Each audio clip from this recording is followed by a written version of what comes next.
It's the biggest amends that I'm ever gonna have to make.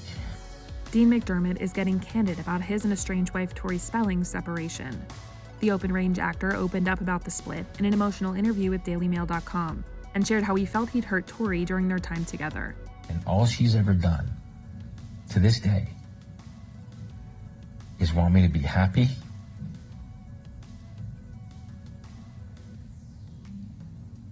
and healthy. I inflicted a lot of damage and pain on that woman. I'm taking accountability for that today. Dean also reflected on how his struggles with addiction impacted his marriage and led him to isolate himself, telling the outlet that he ended up with a fifth of tequila and a handful of prescription medication every night, quote, by myself with a beautiful family in the other room. That's what it led to, and that's what led to the brokenness. I couldn't do it anymore. I couldn't live that life anymore. I was tired of the anger and the yelling, and I finally surrendered to the fact that I need help. He shared how Tori tried to help him with his struggle, saying, she came from just such a place of love and wanting me to be healthy and happy. It was codependence. She put my well-being well ahead of hers.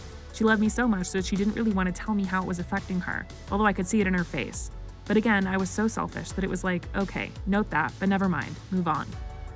Dean also said that his problems in his marriage, quote, got worse because we stopped sleeping in the same room. He claimed he began sleeping in a different room, over Tori having pets, including a pig and dogs, sleep in their bedroom. And he said after he, quote, drew that boundary, they became less close and more like roommates. Dean explained to DailyMail.com, when you're in a roommate situation and there's no connection or intimacy, what do you expect is going to happen? Adding, I've never been so lonely in the same house with 6 other people. Never been so lonely in my life. I didn't know how to get out of the situation I was in. I was hurting. I was heartbroken. I was depressed. I hated myself. I didn't want to live.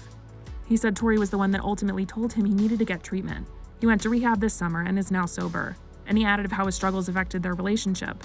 It's going to be living the rest of my life making amends, because I took something that was really beautiful and I just tore it down year after year, day after day. Access Hollywood has reached out to reps for Tori for comment on Dean's interview. She and the actor married in 2006 and welcomed 5 children, Liam, Stella, Hattie, Finn, and Beau. Following their split, the Beverly Hills 90210 alum has moved on to a new romance, and so has Dean. But he says that at the end of the day, he has no regrets about their marriage, calling it, quote, a total fairy tale. He said, I mean, it was a beautiful love story, love at first sight, and getting married in the most beautiful way possible. It was a dream come true. And then we had to come back to Hollywood and deal with all the people gave us. After we got married, they were all saying, give it 6 months. Well, so much for 6 months. We showed you, because it's been 18 years and 5 kids.